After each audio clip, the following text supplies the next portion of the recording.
What's up, everybody? This is Azariel. This is going to be one of my new segments called YuGiOh 101 Deck Building Advice. Now,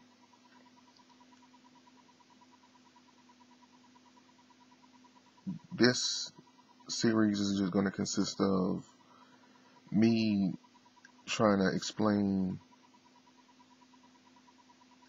the idea behind certain strategies and what you can do to add on to that beyond the expected. Because in Yu-Gi-Oh, you gotta understand people play similar decks, where they play against similar decks or they play similar builds constantly. So it's always gonna be somebody else out there that's prepared for that. You know? Like for example, if everybody was playing Light Swarm, and I understand the strength of what a Light Swarm deck does, why not build something to counter that? That way I'll be able to pretty much beat everybody, right? So the idea and the tips that I'm going to be giving to you guys today are basically with milling. Now, right before I get into that, let me just say this. In Yu-Gi-Oh, you have different types of duelists. The main two are the ones, you have the ones that use cards in ways that are expected, and then you have the ones that use cards in ways that aren't expected. My motto for Yu-Gi-Oh is this: get more out of your cards than what they were made to do. Now, as you can see, I have Morphin Jar right here. And you see Morphin Jar used in a lot of decks that involve milling. Now, what milling does is it's formed around what's called deck destruction. And basically what that means is that your opponent, the user, tries to forces their opponent into drawing until they basically have no cards left to pull. Because in Yu-Gi-Oh, the rule is when you don't have any other cards to pull during your draw phase, then you lose. So you see this being used with many of milling decks.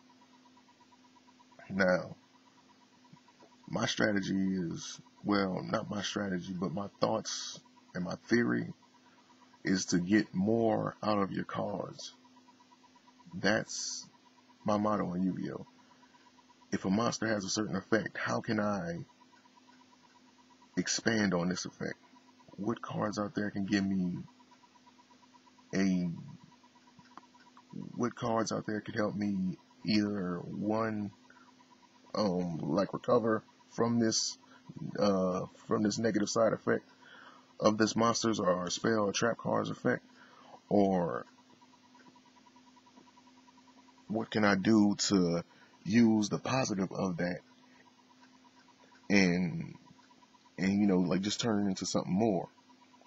Now, the cards I have right here, as you can see, are basically like the standard what you would get like with a milling deck as far as the monsters go.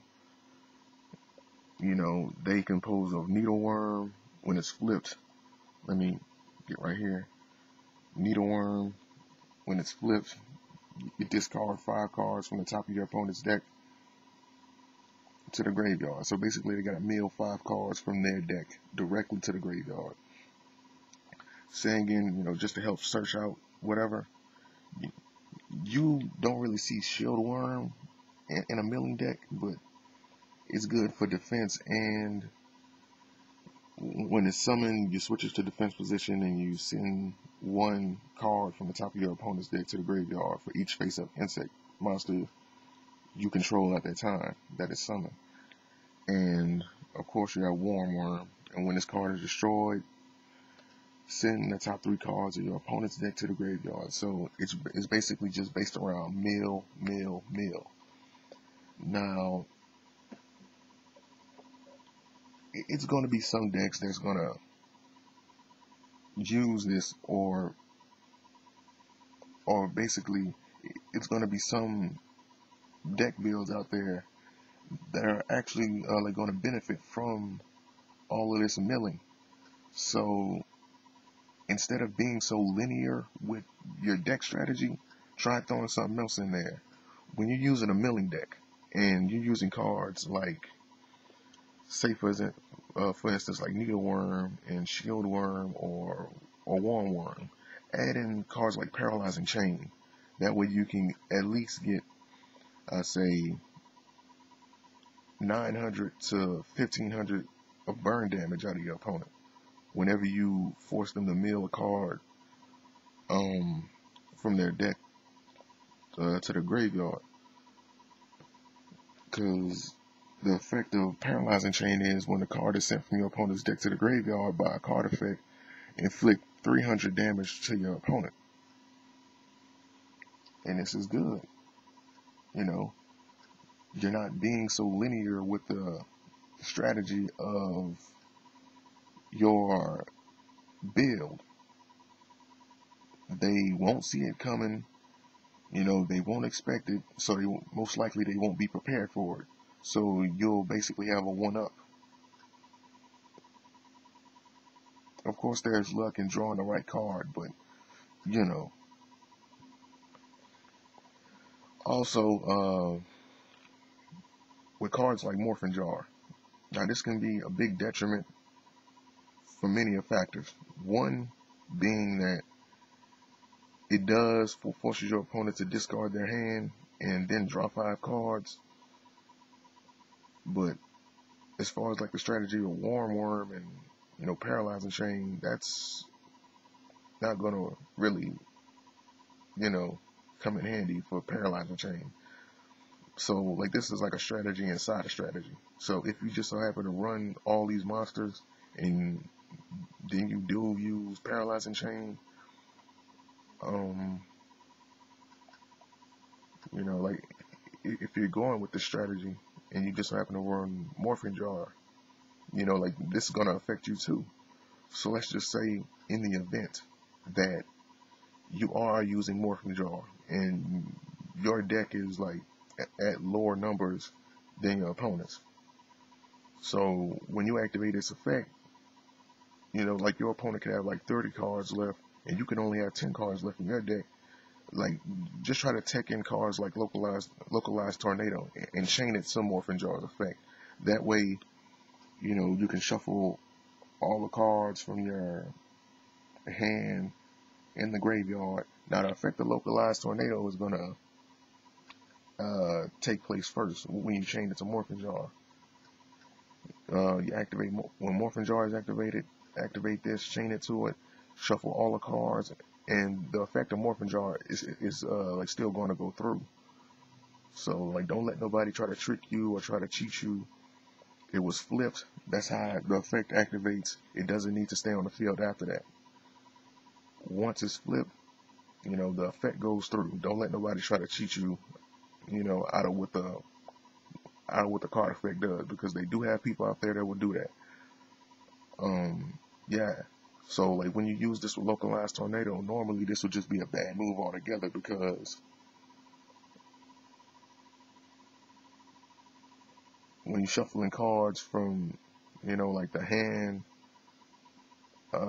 in your graveyard, it sounds good, but if you don't have no monsters on the field to protect yourself, or any cards on the field that leaves any good protection, then this could be a bad move.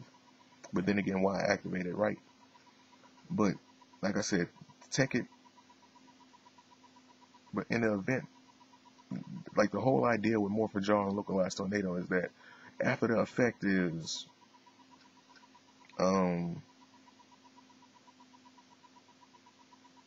after Morphin Jar's effect is activated, you use this and, you know, you shuffle everything back in, and you know, then you won't have any cards left to discard, so that's a plus for you. And, you know, like, then you can basically just pretty much just draw a new hand. So that's the whole idea of it. So localized tornado is good because in the event that you have some cards in your graveyard that you wish you had in your deck, you can just, put them in there. Even if they get banished, just use cards like different dimension burial. Get the main 3 that you need, put them back in your graveyard, and shuffle them back in your deck. So these were deck tips on milling Azaria 101. I hope you guys can use these in your following duels.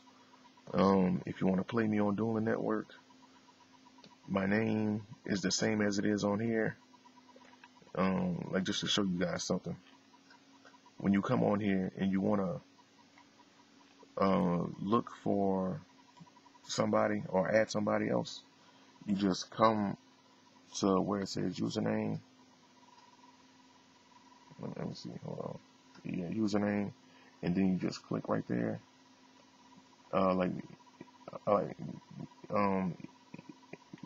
Hit backspace on that and just type in the name of the person that you're trying to find, and make sure that you type it in the exact same way that they spell it.